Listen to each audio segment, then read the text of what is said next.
Hello dear students, today we are going to start class 10th Social Science Economics Chapter 1 Development Part 3. Students, in this part we will cover public facilities, body mass index, human development report and sustainable development. Students, let us recall the previous content that we have discussed in our previous part, that was part 2.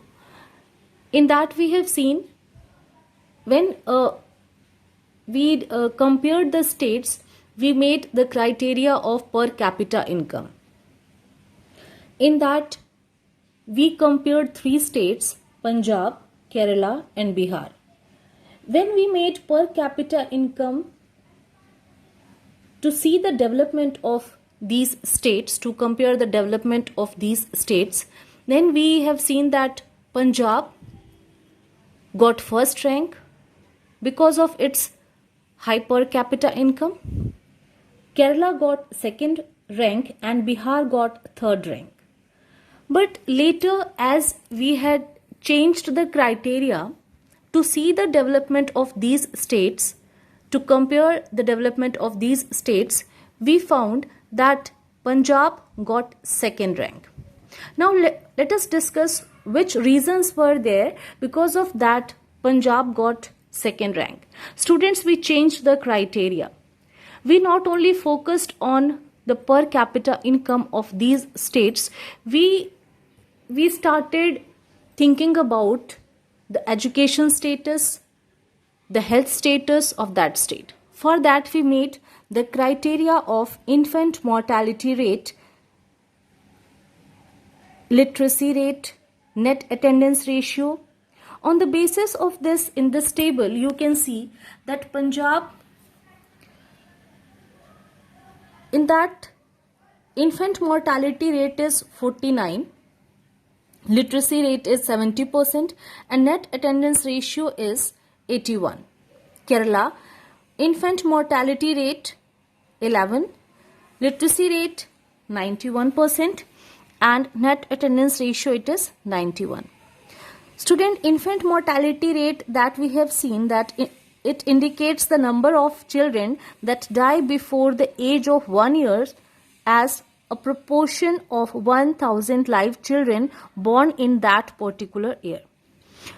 So this figure is according to that. Now Bihar, infant mortality rate is high, it is 60, literacy rate is 47, net attendance ratio is 41. So its condition is not good in the comparison of other two states. So all these conditions we have seen. So what here we found that Kerala's condition is, it is good. It is better than other two states. So students, we have seen the fluctuation in the rank as we have changed the criteria. But in the starting we have seen that for the development of a person, what is needed, that is income plus quality of life. We cannot say that only per capita income or good per capita income is the criteria, a particular and accurate criteria for the development. Because it is not necessary that a person is having good income, is feeling healthy also, is educated also. So it is not a development. Not only health, not only high living standard, means all these mix of goals we have to see for the development of a person. So what is needed, that all these features should be good of any state, of any country, if we want to see the development, all over development of the people. So let us see today's content. Today we will see the importance of public facilities class. What is the role of public facilities in the development of the countries? Students, one line is very important, that money in your pocket cannot buy all the goods and services that you may need to live well. Students, this line is very important. We know the importance of this line because if you are having money, only you can purchase the material things. You will not be able to buy the non-material things. You cannot purchase non-material things from the market by paying money. Somehow we have to depend on government, sometime we have to achieve it. So all the things we cannot buy by paying money. Same as your money cannot buy pollution-free environment, unadulterated medicines. One example is given here. Money may also not be able to protect you from infectious diseases unless the whole of your community takes preventive steps. Students, very well we are knowing the importance of this example, that we all are really facing the pandemic, the situation of pandemic we all are facing. Here the precaution of 1%, is not enough here to save the country from the pandemic. There is need to follow the guidelines, follow the precautions by everyone. When the whole community, when the whole nation will take the precaution, the whole world will take the precaution, then we will be able to win the situation. So we are not able to protect ourselves from this disease, from this infectious disease. There is need to follow the guidelines, and it should be followed by everyone.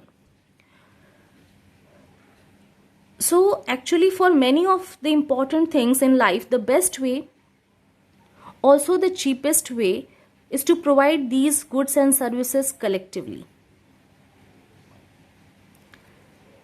Students, for some time we have seen that alone we can't afford that thing. We have to be dependent on the government for some facilities. Sometimes rich people can afford that for themselves. They can afford security for themselves. They can get personal medical facilities. But for everyone it is not possible. For the poor section of the people, it is not possible for them. If a single person needs a government school in any particular area, it is not possible. But a group of people, if they want that schools and hospitals should be provided there, the government can think and they can provide them as public facilities. So for everyone it is not possible to get personal facilities. They have to be dependent on the government. So the facilities, those are provided by the government to the people. It is public facilities. And students, let us connect public facilities with the example we discussed earlier, that is Punjab, Kerala and Bihar. Students, we have seen that conditions are different in these three states because of some reasons. As we have seen, the improvement of the qualities mentioned here depends on the role of the government in providing facilities to the people. These includes public facilities like healthcare, education, distribution of income and wealth schemes, controlling pollution and development of infrastructure which help in welfare of a whole society.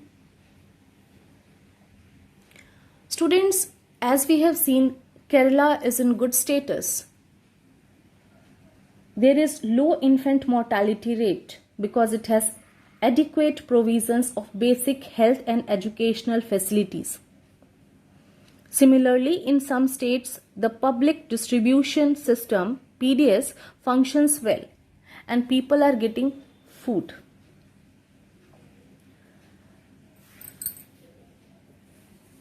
at PDS shops, that is your ration shops, are working well there, but in some states it is not working.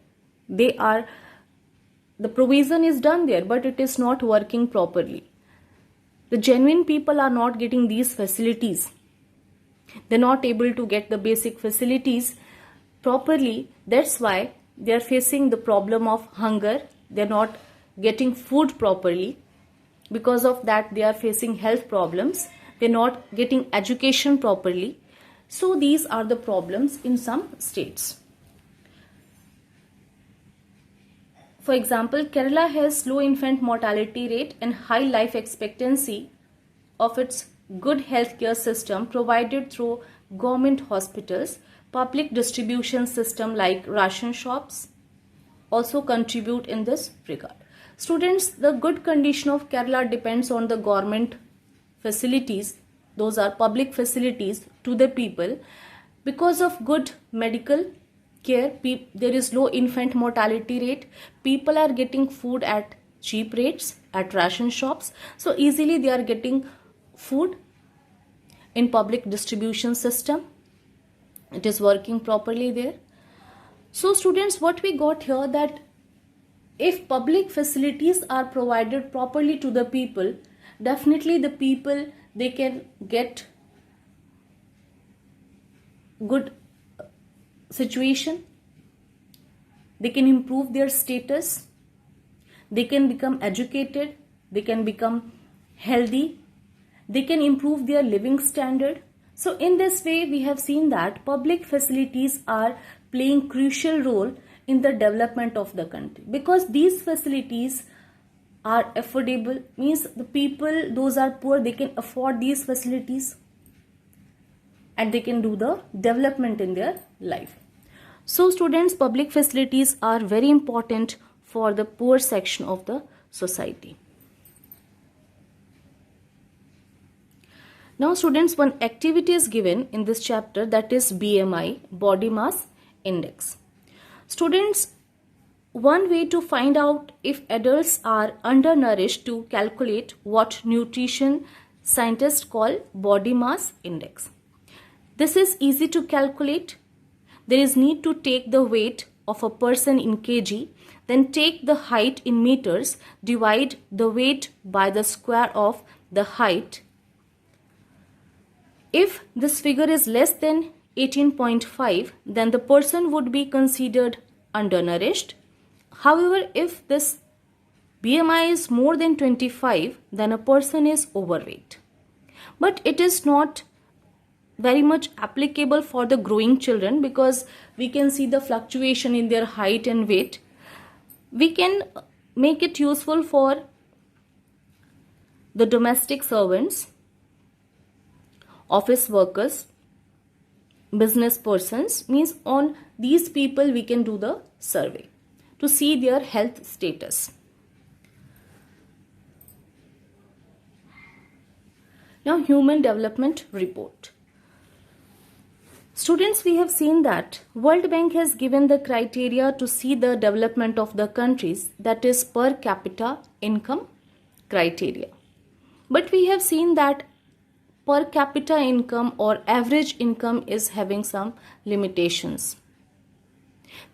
This method is hiding, that is per capita income method is hiding the disparities. It is not telling us about the proper distribution of the income among the people. So another method to see the development of the countries, for that we will see Human Development Report.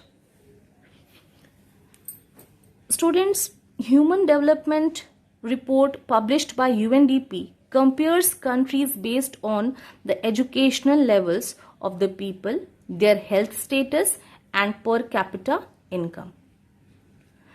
It would be interesting to look at the certain relevant data regarding India and its neighbors from Human Development Report 2006. As it is given in your NCERT book, you can see there the data of, that is 2004 data is given there, and the report is made in 2006. So students, what is compared here? It is not only based on per capita income, it is based on 3 indicators, that is health, education and living standards of the people. Health indicates life expectancy at birth, the length of the life of the people, and years of schooling, that is net attendance ratio, gross national income, per capita income, that denotes the living standards of the people. So on these basis, according to UNDP, the countries should be compared. And according to this,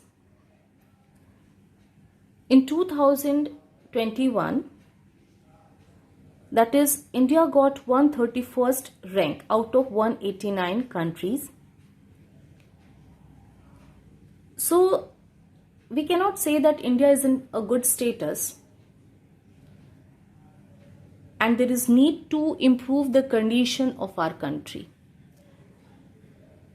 There is need to provide more and more facilities to the people so that these indicators can be improved, like health, education and living standards of the people. Now next is sustainable development. Students, every country nowadays wants to do the development, but how it is possible? Without using the resources, it is not possible to do the development. So every country is using its resources to do the development, to do the more production. More production means more development. And more production needs more resources, the exploitation of the more resources. Every country is doing this. But students, on the other side, we are harming to the environment. In the future, we will get harmful results of it. So there is need to think about the environment. Okay, if we will see here that yes, development is necessary. It is essential for every country. Every country is struggling to become a developed country by using more and more resources. But on the other side, it is the duty of the human beings to think about the safety of the environment.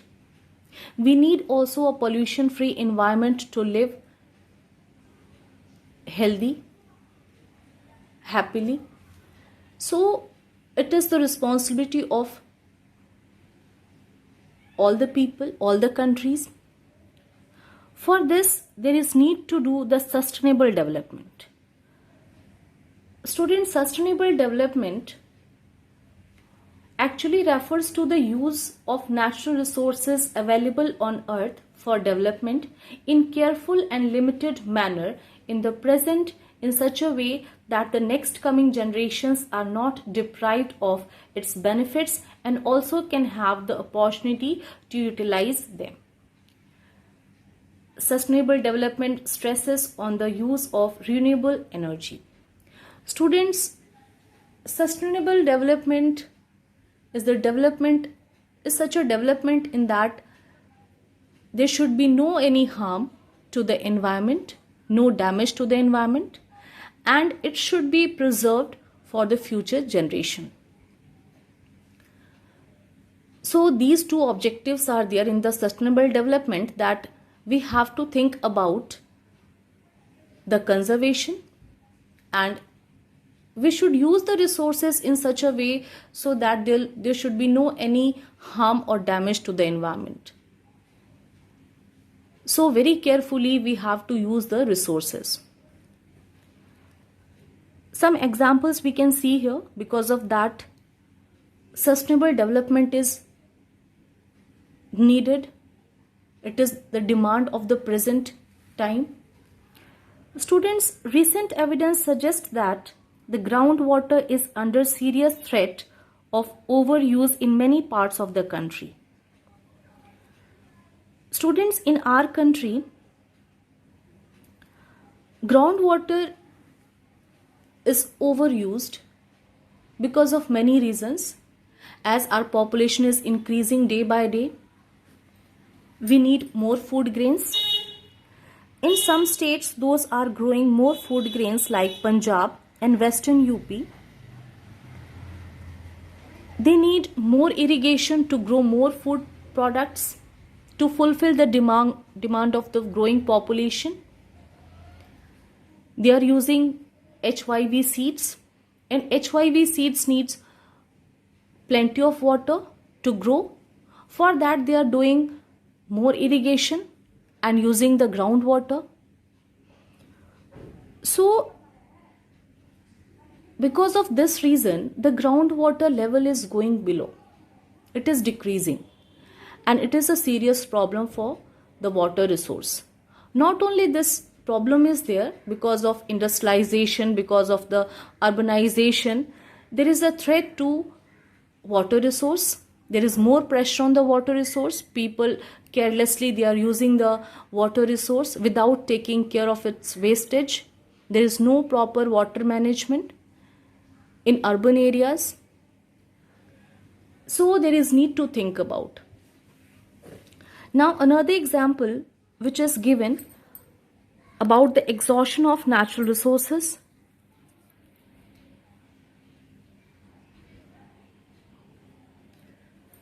Students, as all the countries are using the energy resources to run their industries, to run the vehicles, to generate the electricity, for different purposes they are using the energy resources to do more and more production. Students, crude oil is used by all the countries, but all the countries are not able to produce it. They are taking it from the Gulf countries by paying money. But if in this way all the countries will use recklessly these resources without taking care of it, one day it will be exhausted. And maybe possible the stock will be very less. The countries with good income or developed status, they can afford. But what about the country like India, from where we will get the crude oil? Because India is not producing sufficient crude oil inside the country, we are importing it from other countries. There are countries like USA which have low reserves and hence want to secure all through military or economic power. The question of sustainability of development raises many fundamentally new issues about the nature and process of development. So, how can we solve this problem? Students, non-renewable resources are the resources which will get exhausted after a limit of use in the coming years and cannot be renewed or reproduced. Oil and natural gas are popular examples of this. Students, as we all are knowing that non-renewable resources, if recklessly we will use the non-renewable resources, one day it will be exhausted. We will not get more non-renewable resources to use in future. If today we are not having concern about these resources, we are not taking care of these resources. So how can we solve these problems of energy resources in future? So what is suggested that there is need to use renewable resources as the alternative. There is need to use non-conventional sources of energy. Therefore, we have to explore resources which can be alternative of them and can help us sustain our development. They can be groundwater, wind energy, biomass, hydropower and solar energy, etc. Students, there is need to focus on non-conventional resources because these are eco-friendly. We can get it again and again by the nature. These are replenished by the nature. So there is need to focus more on renewable resources to save the environment. So students, along with development, there is need to think about the sustainable development. The development should be based on safety of the environment. There should be no any harm to the environment. Along with development, always we should think about the pollution-free environment, the safety of the environment, how can we save the environment, and how can we conserve it for the future generation. That is the duty of all the countries. So students, in this way, we have completed this chapter. Thank you.